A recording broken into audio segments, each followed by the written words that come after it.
Hello students, मां Sharda coaching classes में आप सभी का स्वागत है। मेरा नाम मनीष कुमार उपाध्याय है।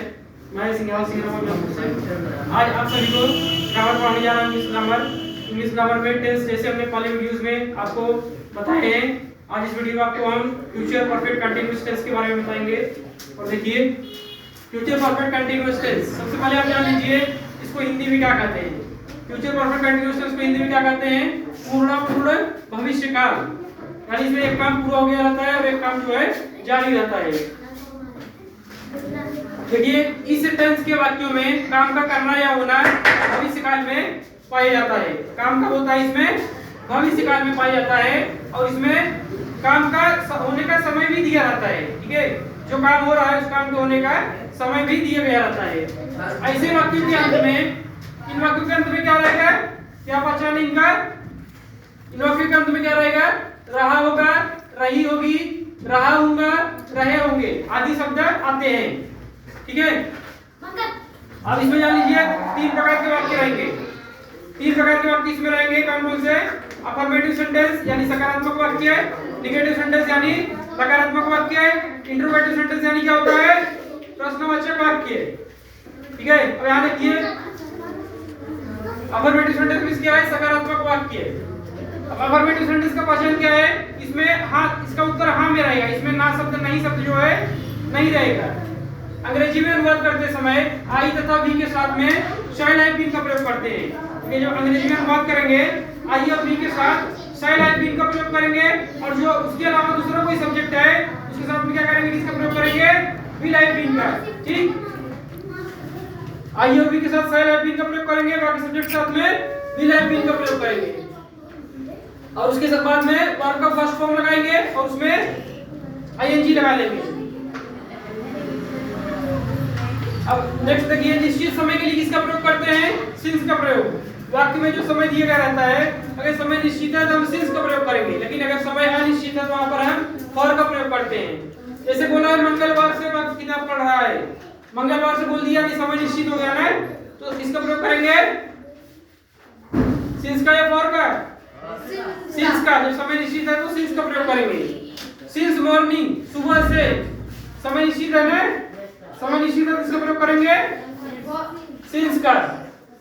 फॉर 2 डेज, 2 दिनों से, समय निश्चित नहीं है ना, ऐसा नहीं बोला कि 10 तारीख से, 12 तारीख से, सोमवार से, मंगलवार से, नहीं बोला, खाली 2 दिनों से, समय निश्चित नहीं है, यहाँ पर फॉर का प्रयोग होगा। ठीक है, इतना आप जान लीजिए। अगर समय निश्चित है तो इसका प्रयोग करेंगे सिंस का, समय अनिश्चित है तो इसका प्रयोग करेंगे फॉर का। आई और वी के साथ में फ्यूचर परफेक्ट कंटीन्यूअस टेंस में इसका प्रयोग करेंगे आई और वी के साथ में शैल हैव बीन। आई और वी के साथ इसका प्रयोग करेंगे शैल हैव बीन। आई और वी के अलावा दूसरा कोई सब्जेक्ट है, इसका प्रयोग करेंगे विल हैव बीन। ठीक है, उसके बाद वर्ब का फर्स्ट फॉर्म, फिर उसमें आईएनजी लगा देंगे। देखिए, इसका फार्मूला क्या है? सब्जेक्ट प्लस विल है या शैल है, दोनों में से कोई एक रहेगा। जैसा हमने बताया आपको पहले, आई और वी है तो किसका प्रयोग करेंगे? शैल है। उसके अलावा दूसरा कोई सब्जेक्ट है, किसका प्रयोग करेंगे? विल है। ठीक है, फिर बीन लगा देंगे और वर्ब का फर्स्ट फॉर्म, वर्ब का फर्स्ट फॉर्म में आईएनजी लगा देंगे और प्लस ऑब्जेक्ट। ठीक है, इतना आपका सेंटेंस हो गया। अब उसके बाद में आप क्या करेंगे? सिंस या फॉर, दोनों में से कोई एक लगाएंगे और प्लस जो टाइम दिया गया है उसको लिखेंगे। ठीक है, सिंस या फॉर लगाएंगे, उसके बाद में टाइम लिख देंगे। समय निश्चित है सिंस का प्रयोग, और समय निश्चित नहीं है तो फॉर का प्रयोग। ठीक है, जैसे क्या दिया यहाँ पर, वे 2 घंटे तक खेलते रहेंगे। ठीक है, देखिए पहचान यहाँ पे क्या दिया था? रहा होगा, रही होगी, रहा होगा, रहे होंगे ना। यहाँ पे क्या है? वे 2 घंटे तक खेलते रहेंगे, यानी काम जो है भविष्य काल में, इस काम का होना कब पाया जाता है? भविष्य काल में। ठीक है, तो क्या हो जाएगा? दे। अब आप लोग बताइए, दे के साथ में किसका प्रयोग करेंगे? दे के साथ में किसका प्रयोग करेंगे? रेहान, अरे जाओ। दे के साथ में किसका प्रयोग करेंगे? विल हैव बीन या शैल हैव बीन? दे के साथ में किसका प्रयोग करेंगे? विल हैव बीन या शैल हैव बीन का? विल हैव बीन का प्रयोग करेंगे, क्योंकि खाली आई और वी के साथ में शैल हैव बीन लगाते हैं। ठीक है, आई और वी रहेंगे तब शैल हैव बीन लगाएंगे। उसके अलावा आई और वी के अलावा कोई भी सब्जेक्ट है, कोई भी करता है, आप उसमें विल हैव बीन का प्रयोग करेंगे। ठीक है, तो आ जाएगा they will have been playing. वहां का फर्स्ट फॉर्म खेलने को आ जाएगा प्ले, उसको लगा देंगे आईएनजी प्लेइंग। फिर बोला 2 घंटे से, समय निश्चित नहीं है ना, तो आ जाएगा फॉर 2 आवर्स। ठीक, they will have been playing for 2 hours. Raj खड़े जाओ। फ्यूचर परफेक्ट कंटीन्यूअस का पहचान क्या है? वाक्य का में क्या रहता है?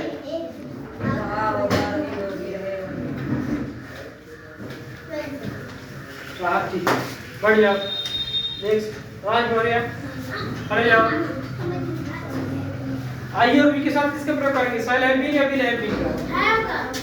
आई और वी के साथ शैल हैव बीन का प्रयोग करेंगे या विल हैव बीन का?